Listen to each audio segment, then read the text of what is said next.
Subject ఇచ్చారా? ఏ subject బాగుంది?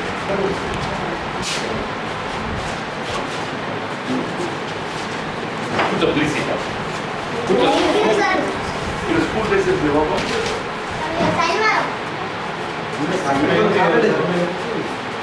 శనివారం స్కూల్ డ్రెస్ ఉంటుంది.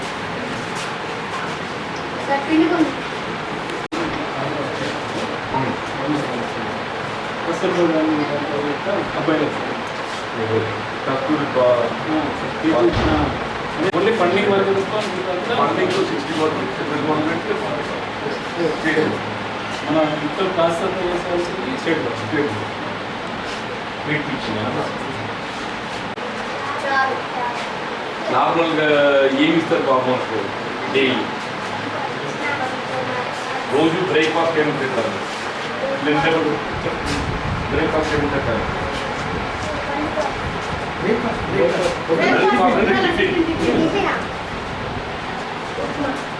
ఉప్మా ఒకనాడు, ఇంకా పూరి.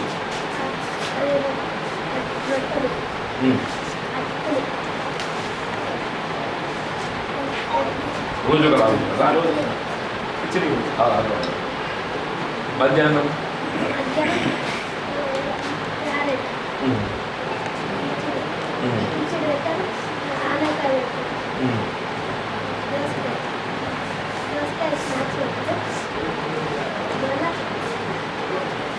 ఎన్నడన్నా కోడిగుడ్డు ఇస్తారా? ప్రతిరోజు ఇస్తారా కోడిగుడ్డు?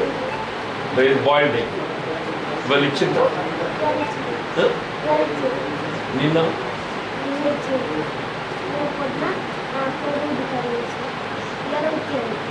కోడిగుడ్డు నాన్ వెజ్ ఇస్తారా?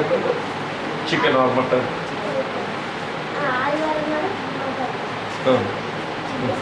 వారానికి ఒకసారా లేకుంటే ఆదివారం ఒకనాడు చికెన్ ఆర్ మటన్?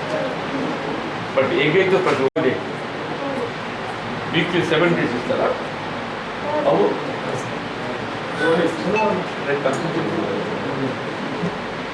సార్ మంత్లో 3 సార్లు చికెన్ సార్, సండేస్ సార్ మిగతా 4 daysలో ఇస్తాను.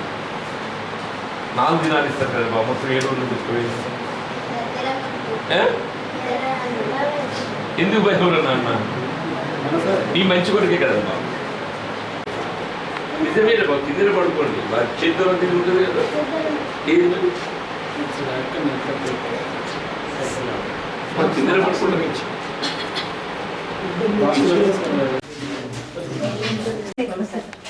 ఓహో, మీరు అకౌంటే. ఇవాళ ఏం చేసినమ్మా వంట? నార్మల్గా ఏం చేస్తారమ్మా?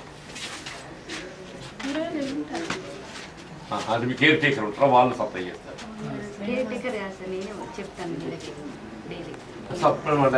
సప్లై మీరు చేస్తారు? ఎవరు చేస్తారు? అది మరి వాళ్ళు సప్లై చేయాలి కదా. అదే వాళ్ళు ఏది సప్లై చేస్తే వీళ్ళు అదే పడుతుంది. వాళ్ళు ఏది సప్లై చేస్తే అదే పడుతుంది. అట్లా నార్మల్గా ఏమేమి ఇస్తారమ్మా డైలీ? టమాటాలు వీక్లీ వారానికి ఏమిటి మెనూ వీళ్ళది? చికెన్, సెకండ్, థర్డ్, ఫోర్త్కి చికెన్, మటన్ వస్తుంది.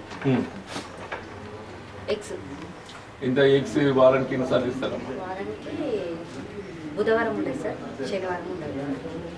2 days ఆదివారం ఉండదు, నాన్ వెజ్ ఇస్తారు కాబట్టి. Other 4 days eggs boiled egg ఇవాళ బెటర్ అమ్మా, తినగలుగుతారు బాగుంటుంది. అది భోజనం అయిపోయింది అంటే మీ టైమింగ్ అదే ఈ పప్పు కదా పెరుగు రైస్ అయిపోయాను. ఇది మంచిగా రైస్ చేసుకుంటాడు మీద మంచిగా ఉంటుంది. వాడు నాన్నవాళ్ళ పడ్డదు. మీ టీచింగ్ స్టాఫ్ తినాలి, అందరు తింటేనే అది నాణ్యత ఉంటుంది. మన కోసం మంచిగా వండుకుంటాం, అంతే కదా అమ్మా?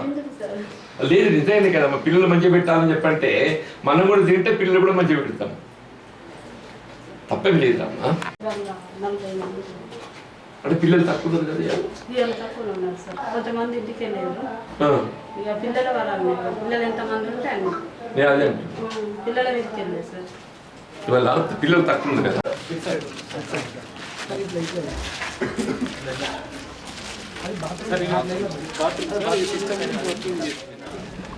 తర్వాత 2017 జగిత్యాల జిల్లా కేంద్రం కావడంతో ఏదైతుందో ఏ విధంగానైతే బాలికలకు మధ్యలో బడి మానివేసిన వాళ్ళే కానీ లేక ఆర్ఫన్ సెమీ ఆర్ఫనే కానీ ఆడపిల్లలకి ఏ విధంగా అయితే కస్తూరిబా రెసిడెన్షియల్ స్కూల్స్ ఏర్పాటు చేయడం జరిగిందో బాయ్స్కు సంబంధించి కూడా అర్బన్ రెసిడెన్షియల్ స్కూల్ ఏర్పాటు చేయడం జరిగింది.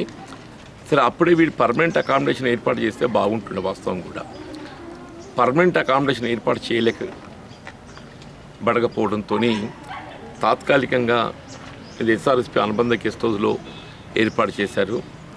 వాస్తవంగా ఏదైతుందో పిల్లలు 5th, 6th, 7th, 8th 4 తరగతులు teaching staff like we can improve it a lot.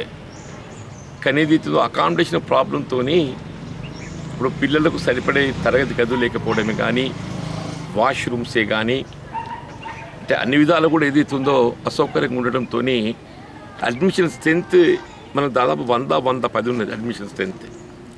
Admission strength 110 ఉన్నా కానీ ఎడ్యుకేషన్ ఇయర్ ఆరంభంలో పూర్తి స్థాయిలో సంఖ్య చేరినప్పటికీ అకామిడేషన్ సౌకర్యం లేకపోవడంతో పిల్లలు మధ్యలో ఏదైతుందో ఇతర స్కూల్స్కి షిఫ్ట్ కావడం జరుగుతున్నది. అంటే ఈ మధ్య నేను పత్రికలో గమనించడం జరిగింది. ఈ అర్బన్ రెసిడెన్షియల్ స్కూల్ సంబంధించి అకామిడేషన్ సరిగా లేకపోవడంతో ఇబ్బందులు ఎదుర్కొంటున్నారని చెప్పని దాన్ని దృష్టిలో పెట్టుకొని వాళ్ళకి గమనిస్తామని చెప్పొచ్చు. నేను ఇక్కడ వాస్తవంగా కూడా ఇక్కడ అకామిడేషన్ అంటే అసౌకర్యమైన దానికంటే అంటే పూర్తిగా లేని దాని కిందనే భావించవచ్చు అని చెప్పండి. ఇప్పుడు తరగతి గదులు, కిచెన్, డార్మెంటరీ, టాయిలెట్స్ ఇవన్నీ ప్రధానమైనవి. అవి లేకపోవడంతో పిల్లలు అనేక ఇబ్బందులు ఎదుర్కొంటుండ్రు. సరే డిఓ గారితో కూడా నేను చర్చించింది. నేను దీనికి ఆల్టర్నేటివ్ ఏ విధంగా చేస్తే బాగుంటుందని చెప్పని డిఓ గారు కూడా ఈ మధ్యనే ఛార్జ్ తీసుకోవడం జరిగింది. వారు ఏదైతే ఇక్కడ ఎస్టీ హాస్టల్ అంటే గతంలో ఏదైతుందో ఎస్పీ నూతన భవన నిర్మాణం చేయబడకంటే ముందుగా అప్పుడు ఎస్పీ తాత్కాలిక కార్యాలయం ఏర్పాటు చేయడానికి ఎస్టీ హాస్టల్లో సౌకర్యం ఏర్పాటు చేయడం జరిగింది. సరే ఇప్పుడు ఎస్పీ కార్యాలయ భవనం ఏదైతుందో డిస్ట్రిక్ట్ హెడ్ క్వార్టర్ పోలీస్ కార్యాలయం ఏర్పాటు చేయబడడం జరిగిందో వాళ్ళు షిఫ్ట్ అయిపోతున్నారు అందులోకి. అది ఎప్పుడైతే షిఫ్ట్ కావడం జరుగుతుందో మనకి ఎస్టీ హాస్టల్ ప్రిమిసిస్ ఏదైతుందో దాన్ని it can be allotted to the urban residential school. అప్పుడు ఏదైతుందో కొంత వీరికి సరిపడేటువంటి ఒక సౌకర్యం కలిగేటువంటి అవకాశం ఉంటుంది. అట్లాగే సెకండ్ ఆప్షన్ ఏదైతుందో ఇక్కడే జగిత్యాల అర్బన్ మండల్ సంబంధించిన గోపాలరావుపేటలో ప్రైమరీ స్కూల్ స్ట్రెంత్ పూర్తిగా తగ్గిపోయి it has become less than 10 I believe. కాబట్టి ఇది ఆ ప్రైమరీ స్కూల్కు హై స్కూల్లోనే అకామిడేషన్ ఏర్పాటు చేయగలిగినట్లయితే ఆ ప్రైమరీ స్కూల్కు ఉన్నటువంటి అకామిడేషన్ను ఈ అర్బన్ రెసిడెన్షియల్ స్కూల్కు అలాట్ చేస్తే అక్కడ ఏర్పాటు చేసేది కూడా ఒక అంశం పరిశీలిస్తున్నట్టు తెలిసి వచ్చింది. ఏదైనా ఈరోజు నేను జిల్లా కలెక్టర్ గారితో సంప్రదించి ప్రిఫరబుల్లీ ఎస్టీ హాస్టల్ అయితే బాగుంటుందని ఒక అభిప్రాయం వ్యక్తమవుతుంది. ఆ ఎస్టీ హాస్టల్ అంటే ఏదో ఇంతవరకు పోలీస్ కార్యాలయంగా కొనసాగిందో అది ఏర్పాటు చేస్తే అలొకేట్ చేస్తే బాగుంటుందని చెప్పంటారు. దాని కొరకే కానీ ఈవెన్ అదర్వైజ్ సెకండ్ ఆప్షన్ కూడా ఏదైతే ఉన్నదో దాని గురించి కానీ ఏ విధంగా నిన్న కానీ సాధ్యమైతే తొందరలో 1 వీక్ లోపు ఏదైతుందో ఈ అకామిడేషన్ ఏర్పాటు చేయడానికి కావాల్సినటువంటి చర్యలు చేపట్టబడుతుంది. ముఖ్యంగా పిల్లలు అంత నిరుపేద వర్గాలు అందరూ ఏదైతుందో మధ్యలో చదువు మానివేయటమే కానీ లేక ఆర్ఫన్ సెమీ ఆర్ఫనే కానీ పూర్తి నిరుపేద వర్గాలు కాబట్టి కేంద్ర రాష్ట్ర ప్రభుత్వాలు సమ్మిళితంగా మరి అర్బన్ రెసిడెన్షియల్ స్కూల్స్ నిర్వహణ చేయడం జరుగుతుంది. ఏ విధంగా కస్తూరిబా బాలికల పాఠశాలలాగా నాకు తెలిసినంతవరకు కస్తూరిబా బాలికల పాఠశాలలో చాలా మనం ఆశించిన మీదకు బాగా నడుస్తున్నాయి. ఈ అర్బన్ రెసిడెన్షియల్ స్కూల్స్కి ఏదైతుందో కావాల్సినటువంటి ఒక సౌకర్యాలు లేక మనం దీన్ని ఇంప్రూవ్మెంట్ చేసుకోలేకపోతున్నాం.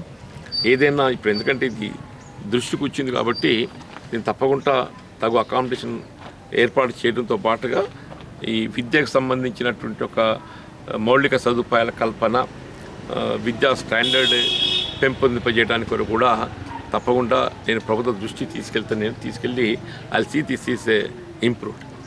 Thank you.